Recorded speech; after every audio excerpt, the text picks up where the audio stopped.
सबसे पहले अगर हम समझना चाहें रिन्यूएबल एनर्जी को, कल भी इसके बारे में हमने बात की थी।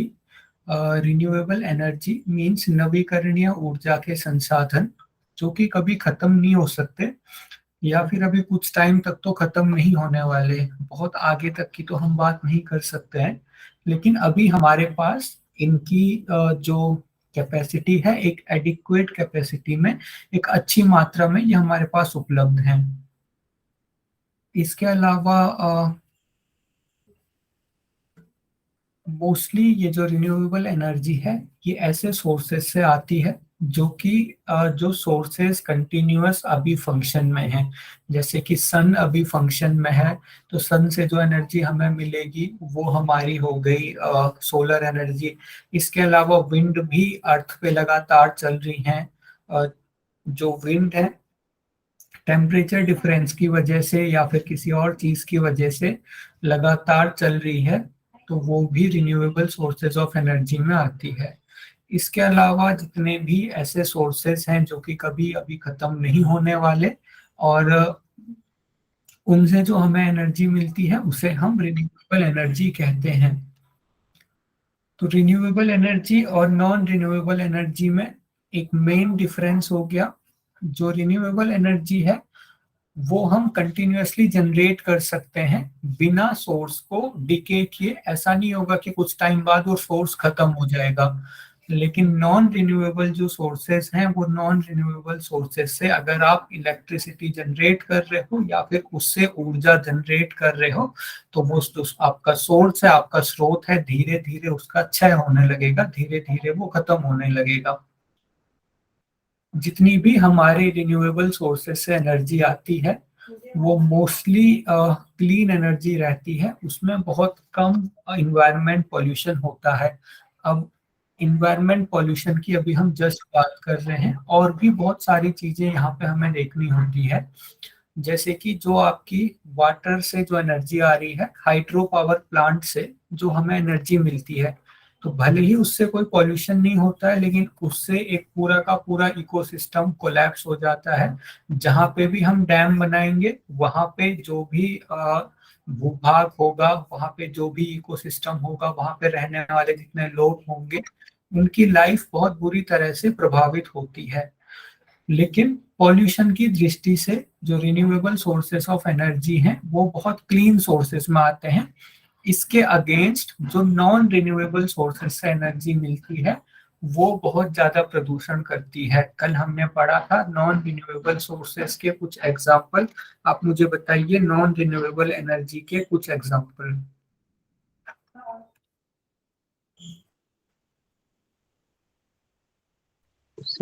पेट्रोल। Fossil fuels. हाँ जी, कोल। हाँ जी, कल ही हमने डिस्कस किया था। एक तो आपके फॉसिल फ्यूल हो गए, दूसरी आपकी न्यूक्लियर एनर्जी हो गई। फॉसिल फ्यूल में आपका पेट्रोलियम प्रोडक्ट आ गया, कोल आ गया, नेचुरल गैस आ गया, और न्यूक्लियर एनर्जी में आपका यूरेनियम आ गया है। इसके अलावा जो रिन्यूएबल सोर्सेज हैं वो अभी ग्लोबल वार्मिंग के पीछे का कारण नहीं है, क्योंकि उनसे कोई प्रदूषण नहीं हो रहा है। नॉन रिन्यूएबल जो सोर्सेज हैं वो मेन रीजन है ग्लोबल वार्मिंग के, क्योंकि जब भी हम कोयला चलाते हैं तो फिर कार्बन डाइऑक्साइड वहां पे रिलीज होती है। इसके अलावा और भी जब भी हम कोयला, पेट्रोल या फिर इस तरीके की चीजें यूज करते हैं, तो वहां पे कोई ना कोई गैस का एमिशन होता है जिससे कि ग्लोबल वार्मिंग आगे जाके होती है। तो ये कुछ एक डिफरेंस हो गए रिन्यूएबल सोर्सेज में एंड नॉन रिन्यूएबल सोर्सेज में। तो आज की क्लास में हम बात करने वाले हैं रिन्यूएबल सोर्सेज ऑफ एनर्जी पर। एंड सबसे पहले यहाँ पे हमारा आता है solar power. Solar power full screen कर देना, फुल स्क्रीन कर दे सर। ये एक्चुअली ये पीडीएफ है तो इतनी ही रहेगी। पीडीएफ ओके में सर। शो का ऑप्शन नहीं रहता है। तो अपने सोलर, फोन हाँ जी, अपने फोन पे हाथ लगा के मार्ज हो जाएगी। मैं सर कह रही हूँ अपने फोन से हाथ लगा के बड़ी हो जाती है। हाँ आप जूम कर लो। तो जो सोलर पावर है, सोलर पावर में हम सनलाइट का यूज करते हैं इलेक्ट्रिसिटी प्रोड्यूस करने के लिए, या फिर अगर हम इलेक्ट्रिसिटी ना भी प्रोड्यूस करें तो इलेक्ट्रिसिटी हम वो सोलर एनर्जी को अलग अलग फॉर्म में यूज करते हैं, वो हम आगे देखेंगे। कंसंट्रेटेड सोलर पावर किसे कहते हैं? कंसंट्रेटेड सोलर पावर कहते हैं कि आपका जो 1 स्क्वायर मीटर का एरिया है उससे आप कितनी एनर्जी आप उससे प्रोड्यूस कर सकते हो। एक छोटे से एरिया से आप कितनी एनर्जी प्रोड्यूस कर सकते हो। तो जो इंडिया की national CSP concentrated solar power capacity है वो अराउंड 225 MWP है, और ये 2015 का एक सर्वे था। अब ये बहुत ज्यादा चेंज नहीं होता है क्योंकि धूप उस टाइम जितनी इंडिया पे पड़ रही थी अभी भी लगभग उतनी ही धूप पड़ रही है। धीरे धीरे हमने जो अपने सोलर प्रोजेक्ट हैं वो धीरे धीरे हमने आगे बढ़ाए हैं, जिससे कि जो हमारी सोलर एनर्जी है हम ज्यादा उसका यूज कर पा रहे हैं। लेकिन अवेलेबल हमारे पास कितनी सोलर एनर्जी है वो हमेशा कांस्टेंट ही रहेगी। इसके अलावा यहाँ पे जो आपके मेन क्वेश्चन एक दो राइज होते हैं कि कौन सी सेल का हम यूज करते हैं सोलर पावर में सनलाइट से इलेक्ट्रिसिटी बनाने के लिए। तो यहाँ पे आपको ध्यान रखना है फोटोवोल्टेनिक सेल इसे हम कहते हैं। तो फोटोवोल्टेनिक सेल का ही आपका यूज होता है सनलाइट से इलेक्ट्रिसिटी प्रोड्यूस करने में। इसके अलावा कुछ और भी तरीके हैं जिनके थ्रू हम सनलाइट का यूज कर सकते हैं। उसमें आपका आ गया सोलर वाटर हीटर। आप लोगों ने देखा होगा बहुत सारी जगहों पे इन्हें यूज किया जाता है, स्पेशली जो आपके कॉलेजेस या फिर हॉस्टल वगैरह हैं वहाँ पे सोलर वाटर हीटर का बहुत ज़्यादा यूज होता है। इसके अलावा बेंगलोर पहली सिटी है जो कि सोलर वाटर हीटर जब आप अपने घर पे इंस्टॉल करते हो तो आपको वहाँ पे कुछ सब्सिडी मिलती है। तो इस तरीके से भी हम सोलर एनर्जी का यूज कर सकते हैं। नेक्स्ट है सोलर फर्नेसेस। फर्नेसेस का मतलब होता है भट्टी। तो जैसे एक भट्टी में बहुत ज्यादा हम आग जलाते हैं और टेम्परेचर वहां पे बहुत ज्यादा बढ़ा देते हैं, जहाँ पे कि हम बड़े बड़े मेटल्स को जैसे लोहा वगैरह हो गया उसको फिर पिघलाने का काम करते हैं। तो सिमिलरली जो सोलर फर्नेसेस हैं वहां पे क्या होगा, बहुत बड़े बड़े मिरर्स होते हैं, कॉनकेव मिरर्स यहाँ पे होंगे जो कि पूरी सनलाइट को एक जगह पे फोकस कर देते हैं, जिसकी वजह से उस एक जगह पे पूरी की पूरी सनलाइट पड़ने की वजह से वहां पे बहुत ज्यादा हीट प्रोड्यूस हो जाती है और वो एक भट्टी की तरह फिर काम करने लगता है।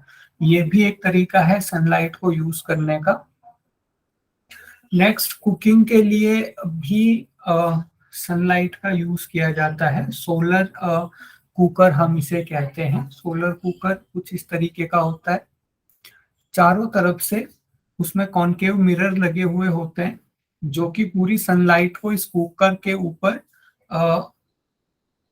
यहाँ पे कंसंट्रेट करता है। मींस जो भी सनलाइट यहाँ पे पड़ेगी वो सारी की सारी इसके ऊपर कंसंट्रेट हो जाएगी। इससे भी ये जो यूटेंसिल है इसका टेम्परेचर काफी ज्यादा इंक्रीज हो जाता है एंड यहाँ पे फिर आप खाना बना सकते हो। इसका टेम्परेचर क्योंकि ज्यादा होता है तो इसके अंदर भी हम खाना बना सकते हैं। तो इस तरीके से हम सोलर एनर्जी का यूज कर सकते हैं। इसके अलावा कुछ और यूजेस हैं सोलर एनर्जी के, जैसे इंडोर लाइटनिंग। अगर हम अपने घर के छत पे सोलर लगा लें एंड उससे अपनी इंडोर की लाइटनिंग अगर हम करें। इसके अलावा आउटडोर लाइटनिंग आप लोग देखते हो स्ट्रीट वगैरह में जो बल्ब लगे होते हैं मोस्टली सोलर बल्ब लगे हुए होते हैं, बैटरी चार्जिंग।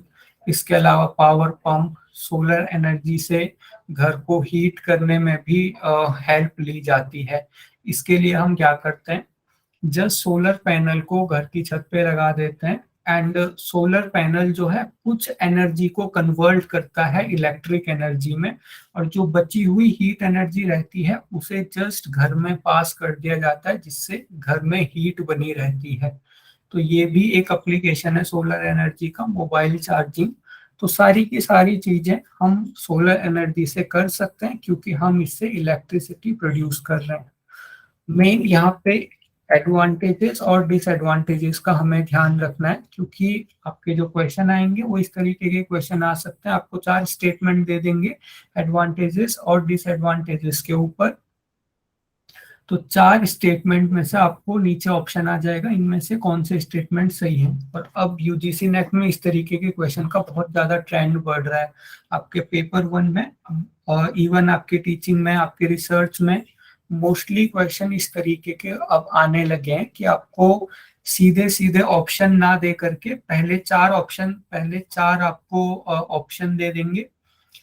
फिर जो क्वेश्चन के ऑप्शन होंगे वो इस तरीके से होते हैं कि ऊपर जो आपको 4 चीजें दी गई हैं उनमें से कौन सी चीजें सही हैं। तो इसलिए आपको एडवांटेजेस एंड डिसएडवांटेजेस थोड़ा सा ध्यान में रखनी है। इसका एडवांटेज क्या है, सोलर एनर्जी पूरी तरह से फ्री है, इसके लिए आपको कोई फ्यूल नहीं चाहिए और ना ही इससे कोई वेस्ट या फिर कोई पॉल्यूशन हो रहा है। सोलर एनर्जी लगातार हमारी धरती के ऊपर सूर्य की किरणें पड़ रही हैं, तो अगर हम उसका यूज करके इलेक्ट्रिसिटी जनरेट कर रहे हैं तो इससे ना ही कोई पोल्यूशन हो रहा है और ना ही हमें किसी चीज की जरूरत है सन से इलेक्ट्रिसिटी प्रोड्यूस करने के लिए। इसके अलावा जो आपकी सनी कंट्रीज हैं वहां पे अगर कोई रिमोट प्लेस है, रिमोट प्लेस का मतलब कोई दूर दराज का इलाका है जहाँ पे कि आप वायर्ड के थ्रू इलेक्ट्रिसिटी नहीं लेके जा सकते, तो इन जगहों पर भी आप सोलर एनर्जी का यूज कर सकते हो। क्योंकि नॉर्मली क्या होता है, अगर कोई हाइड्रो पावर प्लांट है, फॉर एग्जांपल कोई डैम है एंड अगर हम उससे इलेक्ट्रिसिटी जनरेट कर रहे हैं तो हम उस इलेक्ट्रिसिटी को बहुत ज़्यादा दूर लेके नहीं जा सकते, थोड़ी थोड़ी दूर पे ही इलेक्ट्रिसिटी लॉस होने लगती है।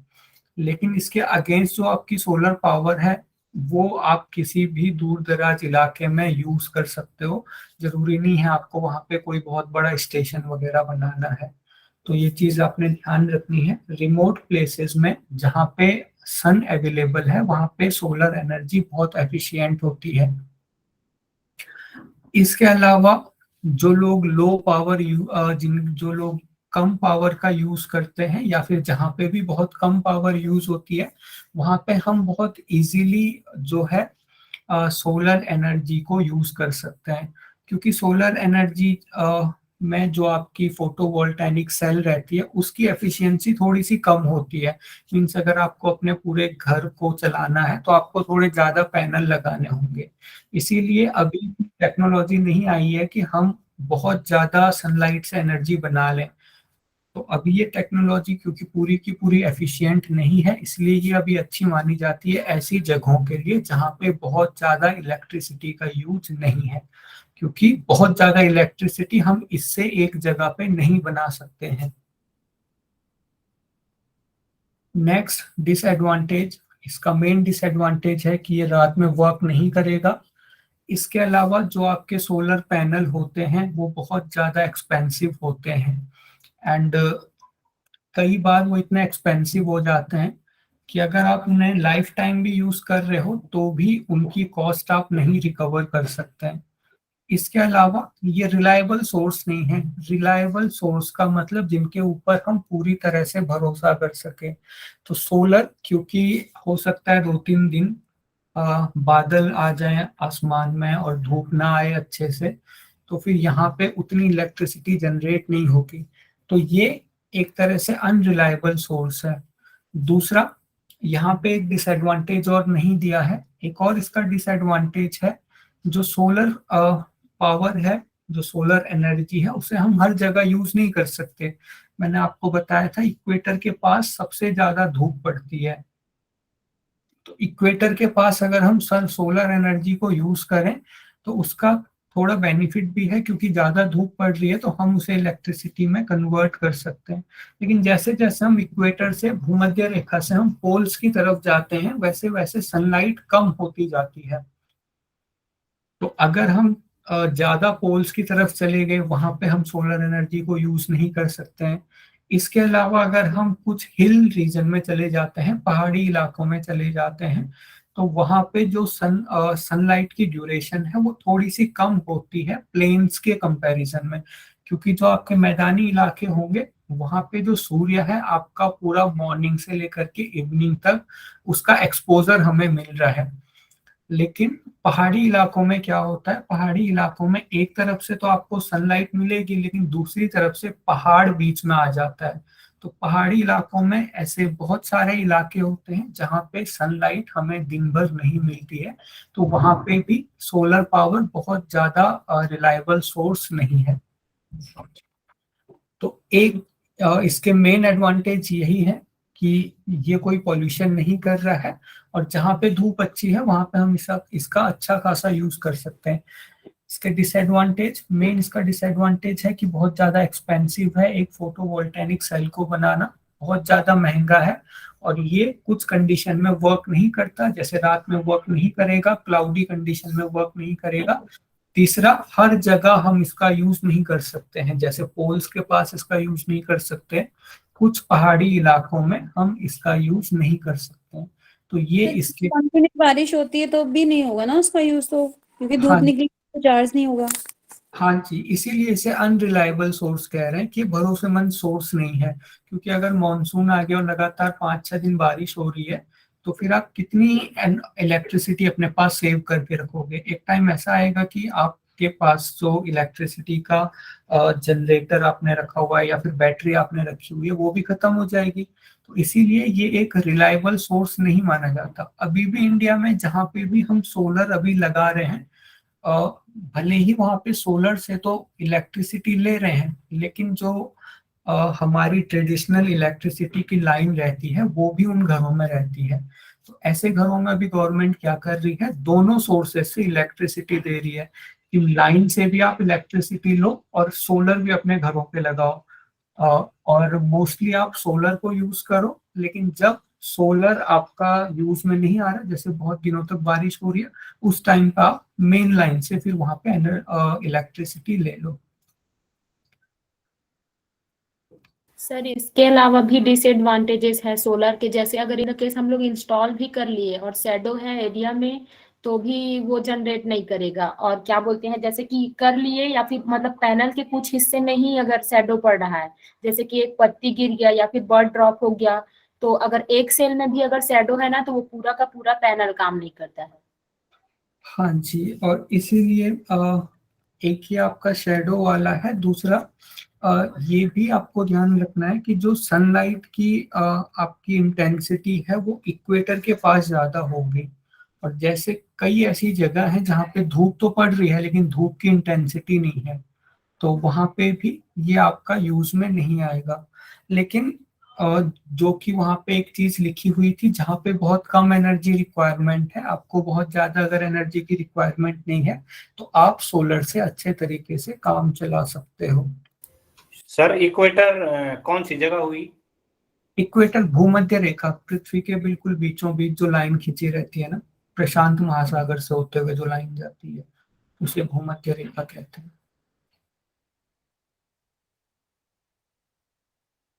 नेक्स्ट है विंड पावर। अच्छा, पहला क्वेश्चन यहाँ पे राइज होता है कि विंड क्यों जनरेट होती है, हवाएं क्यों चलती हैं पृथ्वी पे। टेम्परेचर डिफरेंस के कारण सर। हाँ जी, टेम्परेचर डिफरेंस के कारण कैसे हवाएं चलेंगी। मतलब क्या बोलते हैं, एयर है वो हीट होगा तो वो अपना जगह छोड़ के जाती है, फिर उस जगह को फिल करने के लिए किसी और जगह का हवा आता है, तो इस कारण से विंड चलती है और इसी का यूज करके फिर विंड एनर्जी जनरेट किया जाता है थ्रू विंड टरबाइन। हाँ जी बिल्कुल। विंड कैसे चलती हैं, हवाएं कैसे चलती हैं। हवाएं चलती हैं अर्थ पे टेम्परेचर डिफरेंस के कारण। एंड एक कंसेप्ट आपको यहाँ पे पता होना चाहिए, हवा हमेशा फ्लो करती है हाई प्रेशर से लो प्रेशर की तरफ। तो फॉर एग्जांपल कोई एरिया है, वहां पे टेम्परेचर बहुत ज्यादा है, तो वहां पे की जो हवा है वो गर्म हो जाएगी, एंड गर्म होने की वजह से वो एटमॉस्फेयर में ऊपर की तरफ जाना स्टार्ट करेगी, क्योंकि जितनी हवा गर्म होती है उतनी ज्यादा ऊपर की तरफ जाना शुरू करती है। तो वहां पे की जो एयर रहेगी वो ऊपर की तरफ ट्रेवल करना स्टार्ट करेगी, तो वहां पे एक तरीके का लो प्रेशर जोन बन जाता है। और जहाँ पे थोड़ी ठंडी जगह होगी वहां पे की हवा वहीं पे रहेगी, और थोड़ा वहां पे हाई प्रेशर जोन बना हुआ है, तो जो विंड आपकी फ्लो करना स्टार्ट करेगी हाई प्रेशर जोन से लो प्रेशर जोन पे आपकी विंड फ्लो करना स्टार्ट करती है। इसे बिल्कुल हम अपनी पृथ्वी के हिसाब से समझ सकते हैं। जो हमारा इक्वेटर यानी कि भूमध्य रेखा के पास वाला इलाका है, वहां पे टेम्परेचर ज्यादा रहता है क्योंकि वहां पे ज्यादा सनलाइट पड़ती है, और टेम्परेचर ज्यादा होने की वजह से उस एरिया में जो एयर होगी वो एटमॉस्फेयर में ऊपर की तरफ जाने लगेगी और वहां पे एक लो प्रेशर जोन बन जाएगा। लो प्रेशर जोन वहां पे बनने के कारण चारों तरफ से जो हवा है वो उसकी तरफ फ्लो करेगी। इस तरीके से विंड हमारी अर्थ में फ्लो कर रही है, एंड इन्हीं विंड का यूज करके जब हम इलेक्ट्रिसिटी प्रोड्यूस करते हैं तो उसे हम विंड एनर्जी या फिर विंड पावर कहते हैं। इसके अलावा जो हमारे बेबीलोनियन या फिर जो चाइनीज ट्रेडिशन सर है। एक बार दोबारा समझा दीजिए। हाँ जी, विंड कैसे चलती है।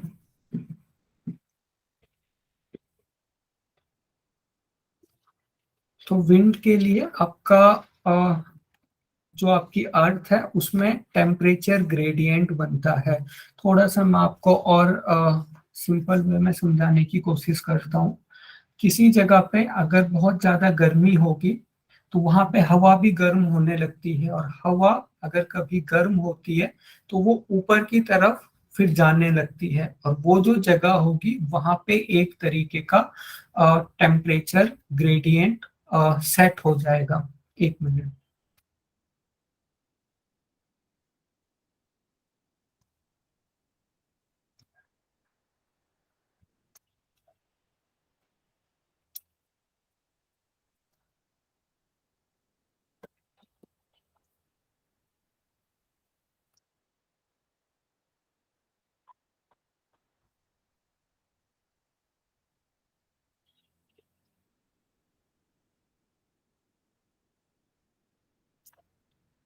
तो यहाँ पे हम दो एरिया मान लेते हैं। ये आपका एरिया है ए, एंड एक एरिया आप मान सकते हो दूसरा एरिया है बी। यहाँ पे भी कुछ हवा होगी और यहाँ पे भी एयर होगी, क्योंकि सारे के सारे एटमॉस्फेयर में एयर होती है। अब जो ए है, अगर यहाँ पे ज्यादा धूप पड़ रही है तो इसका टेम्परेचर बढ़ेगा, और टेम्परेचर बढ़ने की वजह से यहाँ पे जो हवा है वो भी गर्म होने लगेगी। गर्म होने की वजह से ये हवा ऊपर की तरफ फ्लो करेगी। एटमॉस्फेयर के ऊपर वाले पार्ट में ये हवा जाने लगेगी, क्योंकि गर्म हवा हमेशा ऊपर की तरफ बढ़ती है। तो गर्म हवा जब ऊपर की तरफ चली जाएगी तो यहाँ पे की जो हवा है वो कम हो जाएगी और यहाँ का प्रेशर कम हो जाएगा। लो प्रेशर जोन यहाँ पे बन जाएगा।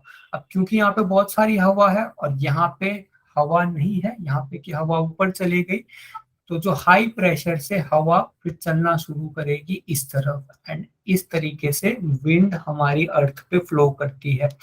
ये इक्वेटर का पास का रीजन हो गया। यहाँ पे बहुत ज्यादा धूप पड़ रही है, तो धूप पड़ने की वजह से यहाँ पे की जो हवा है वो गर्म होगी, गर्म होके ऊपर एटमॉस्फेयर में चली जाएगी।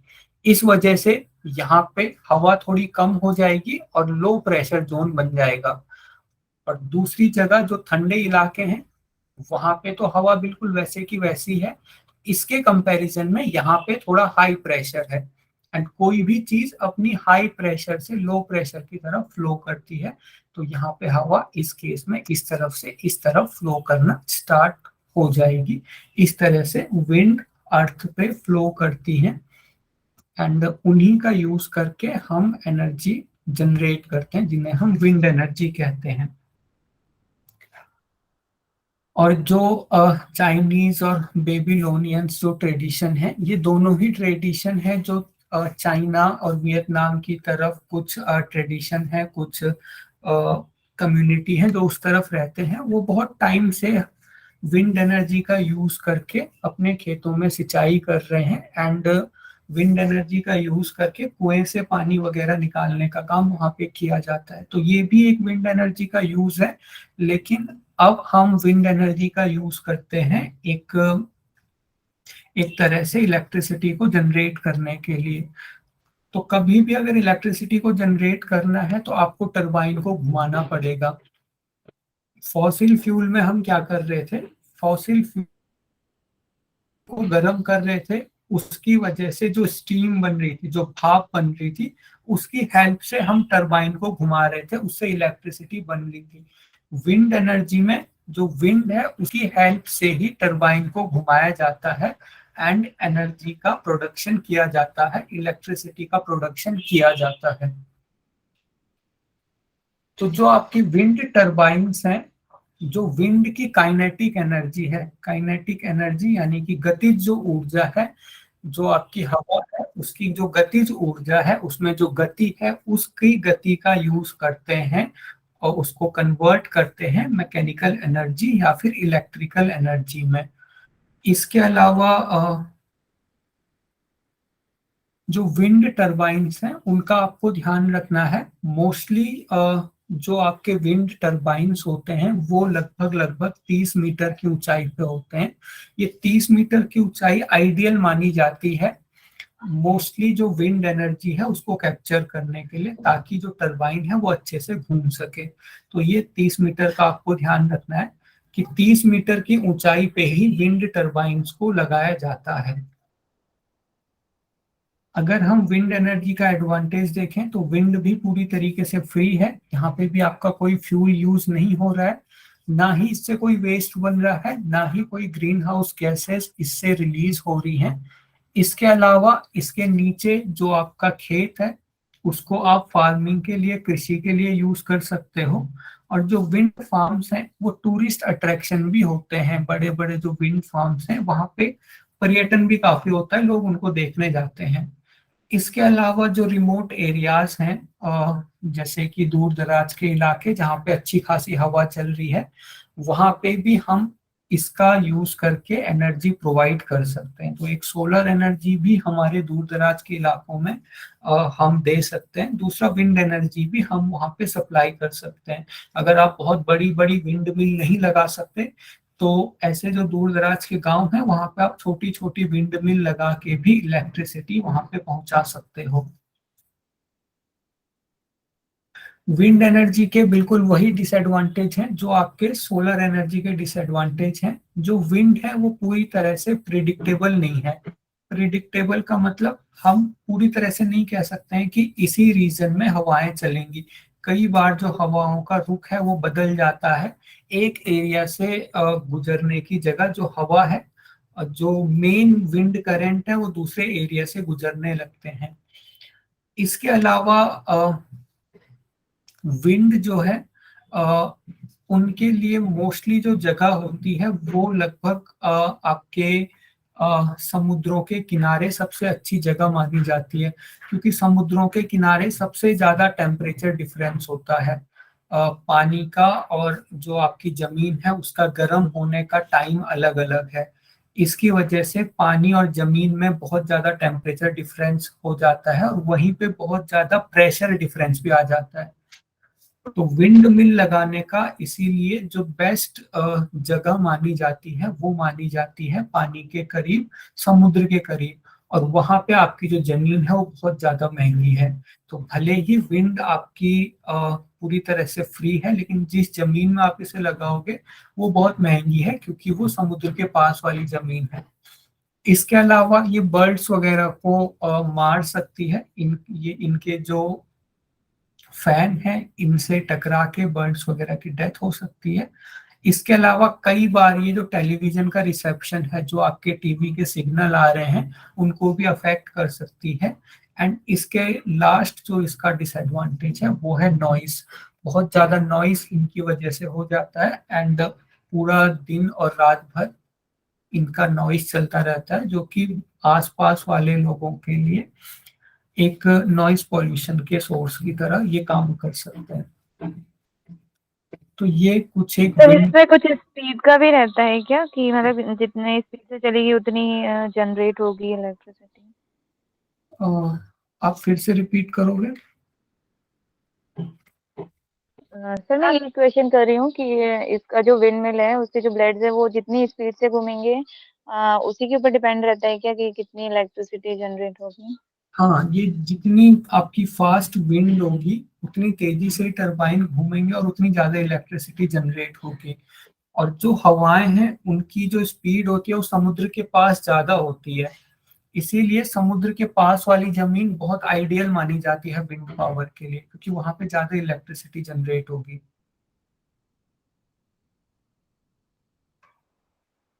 Okay sir. लार्जेस्ट अगर हम विंड फार्म की बात करें तो इंडिया में हमारे जैसलमेर में सबसे बड़े विंड फार्म है, क्योंकि यहाँ पे रेगिस्तान और उसके जस्ट बगल में आपका आ जाता है अरब सागर।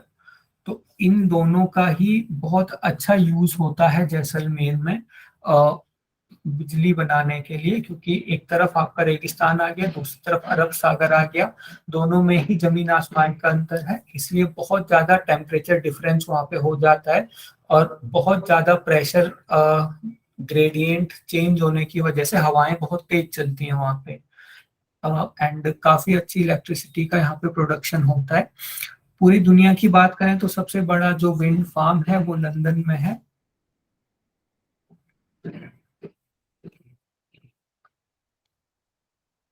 सर एक विंड मिल से कुछ नहीं होता, मतलब बहुत सारे लगाने पड़ते हैं? हाँ जी, दो तरीके से लगते हैं ये। एक तो आपके बड़े बड़े फार्म लगते हैं, कमर्शियल विंड मिल लगती हैं, दूसरे छोटे छोटे दूर दराज के इलाकों में छोटी छोटी विंड मिल भी लग सकती हैं, जो कि एक एक दो दो भी लगा सकते हैं। लेकिन जब ये गवर्नमेंट के थ्रू होता है तो बहुत बड़े बड़े फार्म्स बनते हैं, ताकि जितनी भी हवाएं चल रही हैं वो पूरी यूज हो सके, क्योंकि हवा तो पूरी की पूरी एक एरिया में चलेगी ना, उनका यूज करने के लिए पूरे के पूरे फार्म बनाए जाते हैं। Okay sir. ओके, नेक्स्ट है हाइड्रो इलेक्ट्रिसिटी। तो हाइड्रो इलेक्ट्रिसिटी, हाइड्रो का मतलब होता है पानी, इलेक्ट्रिसिटी का मतलब आपका उसी से बिजली बनाना। तो जब हम पानी से बिजली बनाते हैं, जब हम पानी से इलेक्ट्रिसिटी जनरेट कर रहे हैं, उसे हम हाइड्रो इलेक्ट्रिसिटी कहते हैं। तो हाइड्रो इलेक्ट्रिसिटी मीन्स अगर कोई जगह बहुत ज्यादा हाइट पे है एंड वहां से पानी नीचे की तरफ को आ रहा है, तो अगर हम उस पानी का यूज करें टरबाइन को रोटेट करने के लिए, तो उस टरबाइन के रोटेट होने से भी हम इलेक्ट्रिसिटी बना सकते हैं। हम अगर पानी कहीं ऊंची जगह से आ रहा है, पहाड़ों पे अगर कहीं से नदी आ रही है, तो वहां पे हम एक डैम बना देते हैं ताकि बहुत सारा पानी हम वहां पे जमा कर सकें। फिर उस पानी को पाइप के थ्रू या फिर टनल के थ्रू बहुत स्पीड से छोड़ा जाता है एंड उस स्पीड का यूज करके हम टरबाइन को रोटेट करते हैं एंड इलेक्ट्रिसिटी को हम जनरेट करते हैं। तो जो आपकी हाइड्रो इलेक्ट्रिसिटी है वो लगभग जो हमारी वर्ल्ड पावर का 20% लगभग हाइड्रो इलेक्ट्रिसिटी से ही आता है। हमने कल पढ़ा था 65% फॉसिल फ्यूल से आ रहा है, उसके अलावा जो 20% है वो आपकी हाइड्रो इलेक्ट्रिसिटी से आ रहा है। तो अगर आपको क्वेश्चन आएगा कि दूसरा सबसे बड़ा सोर्स कौन है इलेक्ट्रिसिटी का, तो पहले नंबर पे है आपका फॉसिल फ्यूल, जिनसे कि 65% तक ऊर्जा हमें मिल रही थी, और उसके बाद है आपकी हाइड्रो इलेक्ट्रिसिटी, जिससे कि हमें 20% तक ऊर्जा मिल रही है। सर क्या वर्ल्ड का ना? हाँ जी, वर्ल्ड का टोटल। नेक्स्ट, हाइड्रो इलेक्ट्रिसिटी के क्या एडवांटेज है। हाइड्रो इलेक्ट्रिसिटी में एक बार आपने डैम बना दिया, उसके बाद वहां पे एनर्जी लगभग फ्री हो जाती है, बिल्कुल सोलर एनर्जी की तरह एंड विंड एनर्जी की तरह, क्योंकि पानी लगातार वहां पे आता जाएगा, आपको जस्ट उससे टरबाइन घुमानी है और इलेक्ट्रिसिटी वहां पे बनती जाएगी। इसके अलावा यहाँ पे कोई वेस्ट नहीं होता, वहां पे कोई पॉल्यूशन नहीं होता, क्योंकि जो पानी रिलीज होगा वो पानी फिर से आप उस रिवर में आगे रिलीज कर दोगे एंड वो पानी फिर से आगे जाता जाएगा। इसके अलावा ये ज्यादा रिलायबल होता है, ज्यादा भरोसेमंद होता है as compare to wind energy, solar energy, या फिर जो आपकी वेव एनर्जी है। वेव एनर्जी हम कहते हैं समुद्र की लहरों का यूज करके जब एनर्जी प्रोड्यूस की जाती है, समुद्र की जो बड़ी बड़ी लहरें हैं उनका यूज करके जब एनर्जी प्रोड्यूस की जाती है उसे वेव एनर्जी कहते हैं। इन तीनों से ही जो हमारी हाइड्रो इलेक्ट्रिसिटी है वो ज्यादा रिलायबल है, क्योंकि आप डैम में बहुत ज्यादा पानी स्टोर करके रख रहे हो। एंड अगर आपने किसी ऐसी नदी के ऊपर डैम बनाया है जिसमें आपके 12 के 12 महीने अच्छा खासा पानी रहता है, तो यहाँ पे आपकी इलेक्ट्रिसिटी का प्रोडक्शन होता रहेगा, उसमें कोई बाधा नहीं आएगी। इसीलिए ये भी एक रिलायबल सोर्स है इलेक्ट्रिसिटी प्रोडक्शन का। इसके अलावा अगर कभी बहुत ज्यादा डिमांड है बिजली की, तो वाटर जो है वो डैम में बहुत ज्यादा स्टोर होके रहता है एंड आप एक साथ बहुत सारी इलेक्ट्रिसिटी जनरेट कर सकते हो। कोई क्वेश्चन है आपका? सर जैसे टीडी टीडी में टीडी बांध है उसका जैसे एग्जांपल दे सकते हैं? हाँ जी, टिहरी बांध में जो भी आपके बांध बने हुए हैं, जो भी आपके डैम बने हुए हैं, चाहे आपका टिहरी डैम हो गया, चाहे आपका भाखड़ा नागल डैम हो गया, वो सारे के सारे इलेक्ट्रिसिटी बनाने के लिए ही बने हुए होते हैं। इसके अलावा यहाँ पे हम इलेक्ट्रिसिटी को कॉन्स्टेंटली जनरेट कर सकते हैं बिना किसी विघ्न के, क्योंकि आप किसी चीज के ऊपर डिपेंड नहीं हो। नदी बह रही है, आपने पानी इकट्ठा करके रखा हुआ है, आप उससे इलेक्ट्रिसिटी बनाते जा सकते हो। अब इसके कुछ डिसएडवांटेज हैं। पहला डिसएडवांटेज है डैम को बनाना बहुत ज्यादा एक खर्चीला काम है, बहुत ज्यादा यहाँ पे आपका बजट लग जाता है। इसके अलावा अगर आप एक डैम बना रहे हो तो एक बहुत बड़े एरिया में बाढ़ आ जाएगी, एक बहुत बड़ा भूभाग पूरा का पूरा जलमग्न हो जाएगा। जैसे टिहरी के साथ हुआ, टिहरी में जो डैम बना तो उसकी वजह से जो पुराना टिहरी था, टिहरी का जो मेन इलाका हुआ करता था जहाँ पे लोग रहते थे, वो पूरा का पूरा डूब गया, लोगों के घर डूब गए। टिहरी का जो राजमहल था वो पूरा का पूरा डूब गया। वहां पे की जितनी वेजिटेशन थी, जितने वहां पे जानवर रहते थे, वो सारे के सारे या तो वहां पे डूब गए या तो वहां से छोड़ के चले गए। तो एक पूरे के पूरे इकोसिस्टम का यहाँ पे नाश हो जाता है।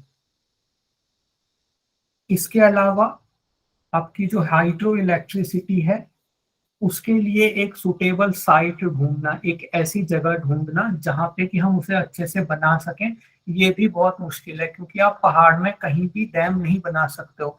आपको ऐसी जगह ढूंढनी पड़ेगी जहां पे का जो पहाड़ है जो थोड़ा सा मजबूत होना चाहिए एकदम। अगर आपने बहुत ज्यादा पानी इकट्ठा कर लिया तो ऐसा ना हो कि पूरा का पूरा पहाड़ धीरे धीरे करके उसी पानी में आ जाए। तो एक अच्छी जगह ढूंढना भी बहुत बड़ा चैलेंज है। एंड अगर आपने कोई अच्छी जगह ढूंढी है तो वहां पे भी आपको बहुत ज्यादा विरोध का सामना करना पड़ेगा। तो टिहरी डैम था, वहां पे के लोगों ने उसका बहुत ज्यादा विरोध किया। इसके अलावा क्योंकि उनका भी पूरा का पूरा घर चले जाता है, उनके पूरे के पूरे खेत चले जाते हैं। इसके अलावा जहाँ पे भी डैम बनते हैं वहां पे बहुत ज्यादा विरोध का सामना करना पड़ता है, क्योंकि अगर कहीं पे डैम बनता है तो भले ही उससे पूरी दुनिया का फायदा हो रहा है, लेकिन जिन लोगों का घर पूरा का पूरा चले जाता है उनके लिए ये एक अनएक्सेप्टेबल चीज है। वो लोग इस चीज को एक्सेप्ट नहीं कर सकते। इसके अलावा जो आपका डैम है वो वाटर क्वालिटी को भी खराब कर देता है, क्योंकि नदी का पूरा ताजा पानी बह रहा था, आपने क्या कर दिया, उसको एक जगह पे जमा कर दिया, और जो बहता हुआ आपका फ्रेश वाटर था उसको एक तालाब का पानी बना दिया, उसको बहुत टाइम तक एक जगह पे जमा करके। इसके अलावा पानी की क्वांटिटी भी, जो पानी की क्वालिटी है और क्वांटिटी है, वो दोनों ही प्रभावित होती है। क्वालिटी कैसे प्रभावित हो रही है कि जो ताजा पानी एक नदी से बह रहा था आपने उसे एक जगह पे जमा कर दिया और उसे आपने एक तालाब का पानी बना दिया, रुका हुआ पानी बना दिया। इसके अलावा क्वांटिटी भी इससे अफेक्ट होती है कि आपने पानी जब जमा किया उस टाइम पे जो नदी डैम से आगे जाएगी उसमें पानी बहुत कम हो जाएगा। इसीलिए इसकी वजह से जो एक्वेटिक लाइफ है वो भी प्रभावित होती है। तो ये कुछ एक डिसएडवांटेज है हाइड्रो इलेक्ट्रिसिटी के लिए। एक बार ये क्वेश्चन आया था कि एक इकोसिस्टम के लिए सबसे ज्यादा जो डैमेज है वो किस एनर्जी से डैमेज होता है, तो वहां पे आपके फॉसिल फ्यूल भी थे। फॉसिल फ्यूल से एकदम बहुत ज्यादा डैमेज नहीं होते, धीरे धीरे करके वो डैमेज हो रहा है। लेकिन हाइड्रो इलेक्ट्रिसिटी एक ही बार में जहाँ पे भी डैम बनेगा वहां पे की पूरे के पूरे इकोसिस्टम को वो इकोसिस्टम पूरा का पूरा तबाह हो जाता है। सर तो क्या नाम देंगे इसमें? आपका हाइड्रो इलेक्ट्रिसिटी एक ही बार में पूरे इकोसिस्टम को ही खत्म कर देता है, लेकिन उसके बाद जो एनर्जी मिलेगी वो क्लीन एनर्जी मिलेगी। इस क्वेश्चन में आपका हाइड्रो इलेक्ट्रिसिटी भी आएगा। नेक्स्ट है टाइडल। इसमें कहा आपने कि तालाब बन जाता है तो पानी तो वो डैम के बाद जब डैम भर जाता होगा तो फिर तो बहता ही होगा फिर। हाँ, फिर तो वो बह रहा है, लेकिन उस पानी की जो काइनेटिक एनर्जी थी, उसकी जो गतिज ऊर्जा थी कि जो पहाड़ के ऊपर से आ रहा था, तो उस पानी की स्पीड ज्यादा थी, लेकिन तालाब बना के फिर उसकी स्पीड बहुत कम हो गई, उस पानी की गतिज ऊर्जा पूरी की पूरी समाप्त हो गई। और गंगा जी का पानी तो हमेशा ही एक तरह से ठीक रहता है, लेकिन अगर आप किसी ऐसी नदी पे बना रहे हो जिसका पानी हमेशा सही नहीं रहता है, तो उस बहते हुए पानी को आपने एक रुके हुए तालाब का पानी बना दिया, जो कि फिर पीने के लिए अनसेफ हो जाता है, जो कि फिर और यूज के लिए अनसेफ हो जाता है।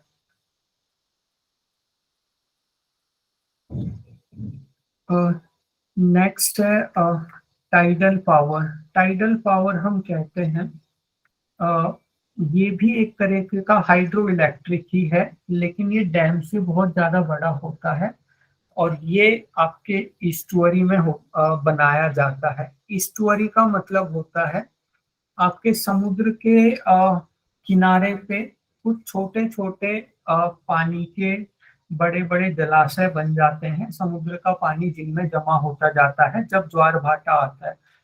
ज्वार भाटा आने पे समुद्र की लहरें बहुत ऊंचाई तक जाती हैं और आसपास के इलाकों में फैल जाती हैं, तो उसी पानी की वजह से बहुत बड़े बड़े जलीय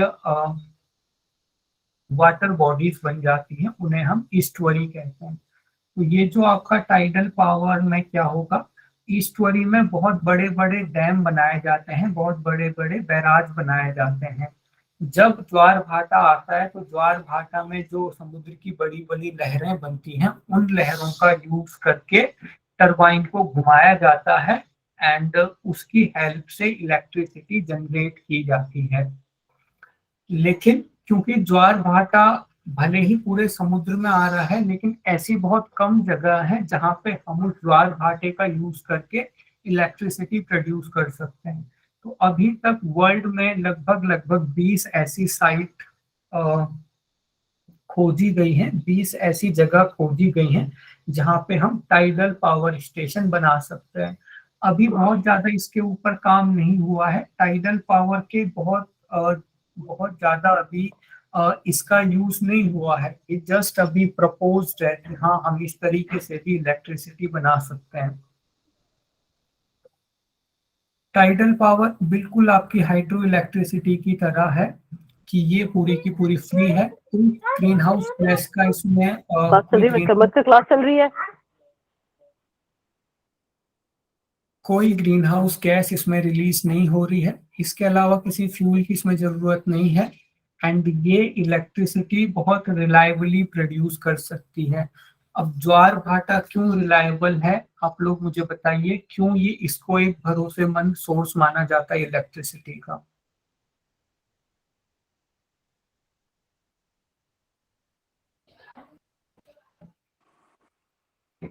सर क्या पूछा आपने कि हार्म नहीं हो रही है ना सर? हाँ जी, अब मेरा क्वेश्चन है, ज्वार भाटे से जब हम इलेक्ट्रिसिटी बना रहे हैं तो उसे हमें क्यों भरोसेमंद सोर्स मान रहे हैं, क्योंकि वो तो कभी भी आ सकता है, कभी भी या फिर नहीं आएगा, हमारे कंट्रोल में आएगा ही तो नहीं। आएगा, क्योंकि ये तो मून की पोजीशन पे है ना, तो वो हाँ। वो तो श्योर है कि ऐसी कंडीशंस आनी ही आनी है टाइड्स की। हाँ जी बिल्कुल, तो ज्वार भाटे को इसीलिए हम एक रिलायबल सोर्स मानते हैं, क्योंकि ज्वार भाटे की जो साइंस है वो पूरी क्लियर है कि मून की वजह से ज्वार भाटा आ रहा है। तो जब मून अर्थ के पूरे चक्कर लगाएगी, जब मून एक स्पेसिफिक पोजीशन पे होगी अर्थ के साथ, उस टाइम पे ही ज्वार भाटा आता है एंड उस टाइम पे जो इलेक्ट्रिसिटी है उसका हम प्रोडक्शन कर सकते हैं। जो आपका ज्वार भाटा आता है वो पूरी तरह से प्रिडिक्टेबल है, प्रिडिक्टेबल यानी कि हम पहले ही बता सकते हैं कब ज्वार भाटा आने वाला है, क्योंकि मून की वजह से ही ज्वार भाटा आता है और मून की पोजीशन देख के हम ये पता लगा सकते हैं कि कब कहाँ पे ज्वार भाटा आने वाला है। इसके अलावा इसका डिसएडवांटेज क्या है, क्योंकि ये डैम से भी बहुत बड़ा हमें स्ट्रक्चर यहाँ पे बनाना होता है, इसकी वजह से इसमें बहुत ज्यादा खर्चा आता है। एंड डैम की तरह ही ये जो टाइडल पावर के लिए स्ट्रक्चर बनता है वो भी पूरे के पूरी जो मरीन लाइफ है, जो मछलियां हैं, उनके लिए उनको बहुत ज्यादा ये प्रभावित करता है। इसके अलावा जो ज्वार भाटा है वो क्योंकि बस दिन में लगभग कुछ ही घंटों के लिए आता है, तो इसमें हम बस कुछ ही घंटों के लिए जो इलेक्ट्रिसिटी है उसका प्रोडक्शन कर सकते हैं। जिस टाइम पे मून की मूवमेंट होगी अर्थ के रिलेटिव, उसी टाइम अर्थ पे ज्वार भाटा आता है, समुद्रों में ज्वार भाटा आता है। अब वो पूरे टाइम तो नहीं आ रहा है, बस दिन में कुछ घंटों के लिए क्योंकि ज्वार भाटा आता है, तो उसी टाइम बस हम इलेक्ट्रिसिटी प्रोड्यूस कर सकते हैं। तो ये इसका एक डिसएडवांटेज है। सर हाँ ज्वार जी। भाटा का मतलब समुद्र में तूफान या भूकंप? ज्वार भाटा का मतलब समुद्रों में लहरों का उफान, और जब जो चंद्रमा है वो पृथ्वी के बहुत ज्यादा पास आ जाता है, तो चंद्रमा का गुरुत्वाकर्षण समुद्र के पानी को अपनी तरफ खींचता है और पानी की लहरें बहुत ऊंची ऊंची उठने लगती हैं समुद्रों में। उस ऊंची उठती हुई लहरों को हम ज्वार भाटा कहते हैं। एंड उन्हीं लहरों का यूज करके जब हम बिजली बनाते हैं तो उसे हम टाइडल एनर्जी कहते हैं। नेक्स्ट है बायोमास एनर्जी। तो बायोमास एनर्जी बहुत सिंपल है। बायोमास एनर्जी मीन्स आपका जो बायोमास है, जो आपका जो भी प्लांट एनिमल्स के आपके अपशिष्ट पदार्थ हो गए, या फिर कुछ आपके प्लांट वगैरह हैं, उनका वेस्ट, जैसे प्लांट अगर कहीं पे गिर गए तो उनके वेस्ट से जब हम एनर्जी बनाते हैं तो उसे हम बायोमास एनर्जी किस तरीके से बनाई जाती है। बायोमास एनर्जी प्लांट और एनिमल के रेमिनेंट्स से बनाई जाती है। रेमिनेंट्स मतलब उनका जो हिस्सा रह गया। फॉर एग्जांपल जो आपका शुगर केन है, अगर आपने शुगर केन की खेती की, उसमें से शुगर केन का आप जूस बना लोगे, लेकिन उसका भूसा रह जाएगा, तो उस भूसे को जला के आप इलेक्ट्रिसिटी बना सकते हो। इस तरीके की इलेक्ट्रिसिटी को हम बायोमास एनर्जी कहते हैं। बायोमास एनर्जी मीन्स जब हम प्लांट और एनिमल वेस्ट का यूज करते हैं इलेक्ट्रिसिटी या फिर फ्यूल के प्रोडक्शन के लिए, तो उसे हम बायोमास एनर्जी कहते हैं। जैसे हमारा गोबर गैस प्लांट भी एक तरीके का बायोमास एनर्जी पे ही वर्क करता है। गोबर गैस प्लांट में क्या होता है, हम जो हमारे कैटल हैं, जैसे कि गाय भैंस हैं, उनके गोबर को एक चैम्बर में बंद करके रखते हैं और धीरे धीरे उस गोबर में मीथेनोजेंस नामक बैक्टीरिया ग्रो होने लगते हैं। एंड वो मीथेनोजेंस क्या करते हैं, मीथेन की प्रोडक्शन करते हैं वहां पे, और उसी मीथेन का यूज करके फिर आप खाना बना सकते हो, कुछ और काम कर सकते हो। तो इस तरीके से जब हम प्लांट और एनिमल वेस्ट का यूज कर रहे हैं ऊर्जा के उत्पादन के लिए, उसे हम बायोमास एनर्जी कहते हैं। सर प्लांट्स का क्या बताया आपने, जैसे वो शुगर केन का आपने एग्जांपल दिया, उसको जलाकर मतलब उससे जो आग निकलती है वो हम यूज करते हैं, वो या कुछ और? हाँ, उससे जो आग निकलेगी वो आपकी बायोमास एनर्जी हो गई, क्योंकि उससे हीट निकलेगी ना। तो इसी तरीके तो से मतलब जो उसको कुछ चूल्हा वगैरह में जैसे यूज करते हैं, लकड़ी जैसे, वैसा? हाँ, जो आप लकड़ी यूज कर रहे हो वो भी एक तरह का बायोमास एनर्जी है। जो आप लकड़ी जला रहे हो अपने घर में, वो भी बायोमास एनर्जी है। तो जो भी सॉलिड वेस्ट हैं या फिर प्लांट वेस्ट हैं, अगर हम उनको जलाएं, उनको जला के हम अगर पानी को गर्म करें एंड पानी से जो भाप होगी अगर हम उससे टरबाइन चला रहे हैं, इस तरीके से हम उससे भी इलेक्ट्रिसिटी जनरेट कर सकते हैं। तो बायोमास एनर्जी एक तरह से फॉसिल फ्यूल के लगभग बराबर है। मींस जैसे हम फॉसिल फ्यूल को यूज करते हैं उसी तरीके से हम बायोमास को भी यूज करते हैं। तो बायोमास गोबर गैस से भी बिजली बनेगी क्या? गोबर गैस से आपकी बिजली तो नहीं बनती है। गोबर गैस में आपकी CH4 मीथेन बनती है, मीथेन। तो मीथेन आपकी यूज होती है एक तरीके से LPG की तरह। जैसे आप अपने, एलपीजी गैस में। हाँ जी, जैसे आप अपने घर में LPG यूज करते हो खाना बनाने के लिए, उसी तरीके से आप मीथेन का यूज कर सकते हो। सर एक गैस, एलपीजी में जो रहता है उसमें तो मीथेन, इथेन, प्रोपेन ऐसा कुछ रहता है ना, और उसमें सिर्फ मीथेन ही बनती है, तो वैसा हो जाता है क्या ये? हाँ, क्योंकि मीथेन, अब जो LPG है उसमें और भी आपका मीथेन और इथेन, प्रोपेन वगैरह है, लेकिन जो मीथेन है वो भी पूरी तरह से कंबस्टिबल है, ज्वलनशील गैस है। उसका भी यूज करके हम खाना वगैरह बना सकते हैं। वो भी एक फ्यूल की तरह, अच्छे फ्यूल की तरह वर्क करती है। नेक्स्ट है आपका बायोमास का एडवांटेज। तो बायोमास का मेन एडवांटेज तो यही है कि आपने एक वेस्ट मटेरियल को यूज कर लिया, जैसे जो गन्ने का भूसा ऐसे ही पड़ा था, आपने उसका यूज करके एनर्जी बना ली। इसके अलावा जो फ्यूल है वो बहुत ज्यादा चीप यानी कि सस्ता होता है, एंड अर्थ के रिसोर्सेज का हम अच्छे तरीके से यूज कर पाते हैं। मींस जो चीज खराब होने वाली है उसका भी हम यूज कर रहे हैं। लेकिन इसका डिसएडवांटेज क्या है? एक तो बहुत सारे वेस्ट को जमा करना बहुत मुश्किल है। अगर हम चाहें कि जितना भी गन्ने का भूसा है उसको जला करके अगर हम इलेक्ट्रिसिटी बनाने की सोचें, तो हम इतना सारा भूसा कहाँ से लेके आएंगे? उसको कलेक्ट करना ही बहुत मुश्किल है। दूसरा, अगर हम उसको जला रहे हैं उसकी वजह से बहुत सारी ग्रीन हाउस गैसेस बन रही हैं। और तीसरा, अगर आप किसी एक पर्टिकुलर वेस्ट मटेरियल से ही एनर्जी बना रहे हो, तो वो आपको साल के 12 महीने नहीं मिलेगा वेस्ट मटेरियल। तो ये कुछ डिसएडवांटेज है बायोमास का। मतलब ये उसमें जो reliable नहीं है। कैटल्स का, उसमें जो सर कैटल्स का अपशिष्ट पदार्थ था वो बल्कि है। हाँ, वो जो आपका गोबर गैस प्लांट है वो ज्यादा अच्छा तरीका है बायोमास को यूज करने का।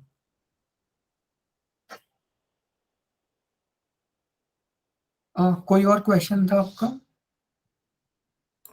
रिलायबल नहीं है सर ये। हाँ, रिलायबल सोर्स पूरी तरीके से नहीं है, लेकिन आप फिर भी, जैसे जो आपका गोबर गैस प्लांट है, क्योंकि आप, अगर आपके घर में कैटल है, आपके घर में गाय भैंस है, तो उसको आप कुछ हद तक रिलायबल बना सकते हो, लेकिन बाकी ये पूरी तरह से रिलायबल नहीं है। नेक्स्ट है आपकी न्यूक्लियर एनर्जी। तो न्यूक्लियर एनर्जी आपकी रिन्यूएबल एनर्जी में आती है या फिर नॉन रिन्यूएबल एनर्जी में आती है?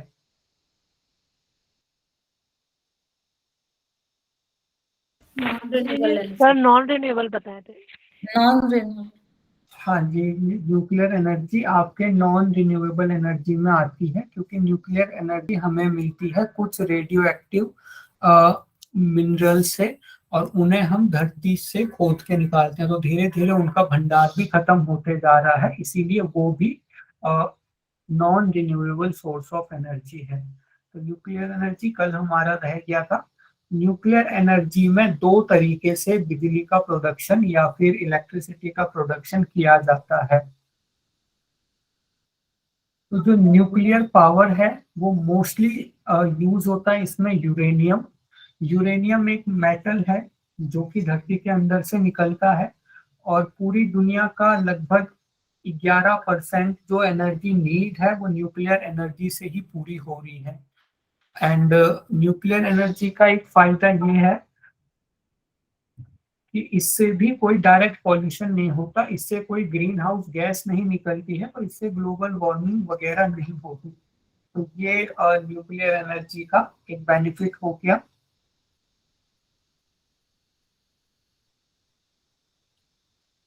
सर ये भी वाटर में क्या बताया सर, एक बार और बता देंगे? क्या पूछा आपने?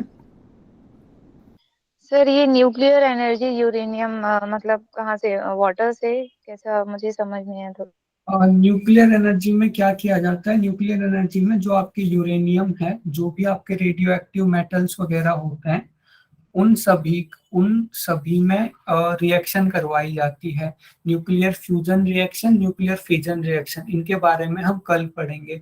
तो ये दोनों ही रिएक्शन में बहुत ज्यादा हीट प्रोड्यूस होती है, बहुत ज्यादा क्वांटिटी में हीट प्रोड्यूस होगी।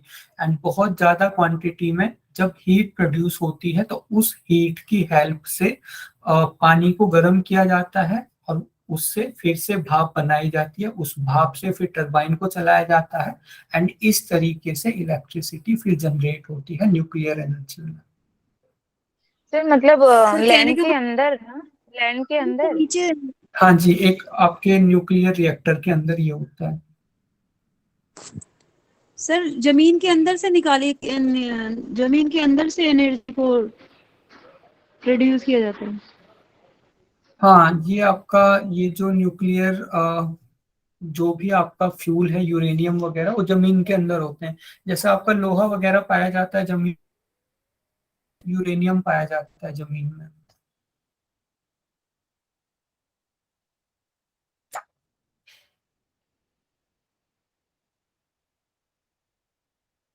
सर जैसे कि अभी जो आपने ये टरबाइन वाला बताया था ना, हाइड्रो इलेक्ट्रिसिटी वाला, तो मतलब ये लैंड में ही मतलब प्रोड्यूस करेंगे, या मतलब जो लैंड मतलब ये इसमें रहेगा समुद्र, या इसमें उसके अंदर जो लैंड रहेगा उसमें, ये चीज समझ नहीं पा रही। जो आपका हाइड्रो इलेक्ट्रिसिटी है वो बनता है, हाइड्रो इलेक्ट्रिसिटी का जो प्लांट लगेगा वो लगेगा पहाड़ों में जहां से ऊपर से पानी आ रहा है। और जो टाइडल एनर्जी का प्लांट लगता है वो लगता है ईस्टरी में। ईस्टरी हम कहते हैं समुद्र के किनारे का जो भूभाग होता है, अगर वहां पे छोटे छोटे तालाब बन गए हैं उनके बीच में टाइडल एनर्जी का प्लांट लगता है। और ये यूरेनियम न्यूक्लियर वाला जो आपने बताया, न्यूक्लियर वाला यूरेनियम आप कहीं से भी निकाल सकते हो। अब ये फॉसिल फ्यूल की तरह है कि आप कहीं जहां भी आपको फॉसिल फ्यूल मिल रहा है वहां से आप निकाल लो और प्लांट आप कहीं भी लगा लो। बस शर्त आपको ये है कि वहां से आपको जो यूरेनियम या फिर फॉसिल फ्यूल है उसको प्लांट तक लेके जाना पड़ेगा।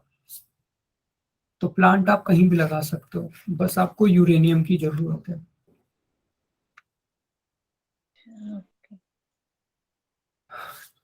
ठीक है, तो आज की क्लास हम यहीं पे एंड करते हैं, कल हम इसी से आगे पढ़ेंगे। एंड कल से जो हमारी नेक्स्ट 3 क्लासेस होंगी वो थोड़ी इम्पोर्टेंट रहेंगी, क्योंकि हम सारी की सारी प्रोटोकॉल डिस्कस करेंगे। एंड जो करंट अफेयर है पिछले 6 से 8 महीने का, वो सारा का सारा हम अगली 2 क्लासेस में डिस्कस करेंगे। तो फिर आज की क्लास हम यहीं पे एंड करते हैं। Thank you.